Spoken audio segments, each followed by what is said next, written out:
And finally, plunging oil prices have sent shudders through global financial markets, but in particular, they are wreaking havoc on the troubled economies of Russia and Venezuela.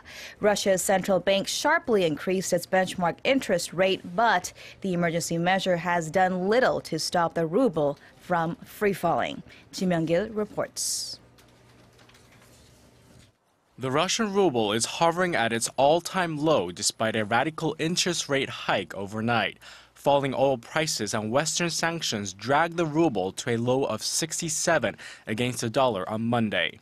To arrest the fall, Russia's central bank hiked its key interest rate by whopping 6.5 percentage points to 17%.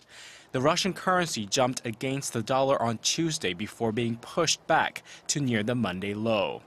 Concerns are rising for Russia as the ruble lost nearly half of its value against the US dollar so far this year, although the country has spent more than $70 billion to support its currency. There are no signs things will turn around for Russia, which rely heavily on oil for its revenues. Brent crude prices fell below $60 per barrel on Tuesday for the first time in 5 years. Worsening the prospect is fears that Washington considers new sanctions against Russia for Moscow's support for separatist militants in Ukraine. The central bank is doing everything it can, but I think almost its hands are tied at the moment, and this is down to Putin to try and resolve the matter, something he just doesn't seem very willing to do.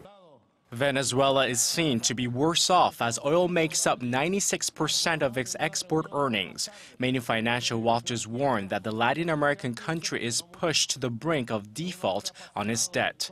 Venezuela has the highest inflation rate in the region at more than 60%. Venezuelan benchmark sovereign bonds are now trading at just over a fifth of its face value.